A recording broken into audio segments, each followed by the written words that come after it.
And we have another hockey legend with us, Danielle Goyette. Goyette? Goyette is good too. That's what they could come up with after years. I know. Okay, well, Dan, it was Dan. Yeah. Danielle, Dan, and then Goyette was much better. It does have a ring to it. It sounds like you're going to open an Italian restaurant next week. But anyway, thank you so much for taking the time with us this morning. I appreciate it. Hey, you have a big bus ride coming up here. You're leaving at about 10 o'clock. You're obviously the head coach of the University of Calgary Dino women's team, and so take us through what you've got going on this weekend. You know, we busing to Saskatchewan today. We have a game tomorrow night against U of S, and Saturday night, and right after the game Saturday night, we're jump on the bus and we come back to Calgary. We should be in Calgary around 4:30 in the morning. Now, do you sit at the front or the back? On the bus? front. On the front. As the coach now, yeah. And you know what? I need to sit in front because if I don't see it, I kind of get bus sick. Yeah, we call it. I can see. I'm wondering because we're talking about minor hockey here. The kids are on the ice at Wentsport having a great time. Being a little girl, getting on the ice for the first time. Could you ever imagine that a few years later you'd be still doing this for a career?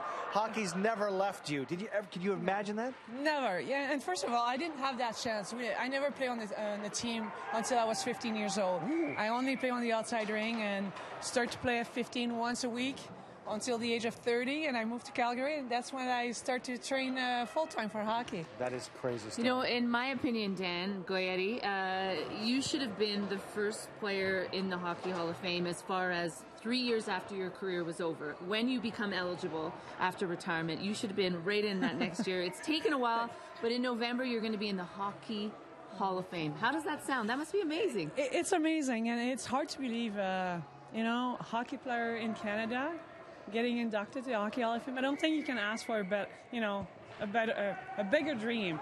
And I say a dream, and we can even put a dream because it's not something you can reach out and say, hey, this is what I want to do. But I was lucky playing with good teams, good teammates. I played with you for a long time. In 2002, we were teammates at the Olympics. 2006, the old dogs, we don't talk about 98 because we lost. Yeah, exactly. Yeah. That didn't exist, eh? No, and 2006, I would say I retire after 2007, but 2006, I feel like I had so much fun playing with you and Vicky, and I think that's what makes hockey so much fun. It's not just about the on ice, but the off ice, like the friendship you create around the team and the people you meet when you travel around the world. That's what we remember as players. I wonder, I was eavesdropping. You guys were talking earlier about watching games, and did you watch that game? And obviously, you have to watch everything. You're on the bus, you're training, you're doing power skating, from what I understand, training. What does Danielle Goyette do when she's not in the hockey world? Tell us something that people might not know about you, an outside interest. It's not because cooking. It seems like it's all hockey all the time. Oh, it's not cooking. It's not cooking. No. It's not What cooking. is it? What else do you do when you have a spare second, if you do? You know, I don't have a lot of spare time right now as a coach because I try to give back to the game when I have time off. But the one passion I have is renovations. I love renovation.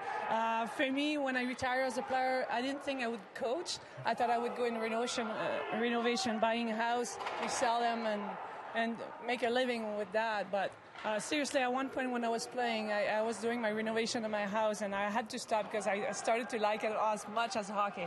And that's, She's good too. You just did something at Kelly Bichard's cottage in Montana, and it's amazing. What? Yeah. It's fun because, now, like all my friends, because I have a condo, it's kind of new, just you don't have the old, opportunity. and I don't have the opportunity. I like to go to friends now and help them with their renovations. We want all eyes on November. Congratulations, and thank you for taking the time this morning. No, thanks for having me. Thanks, Goyette.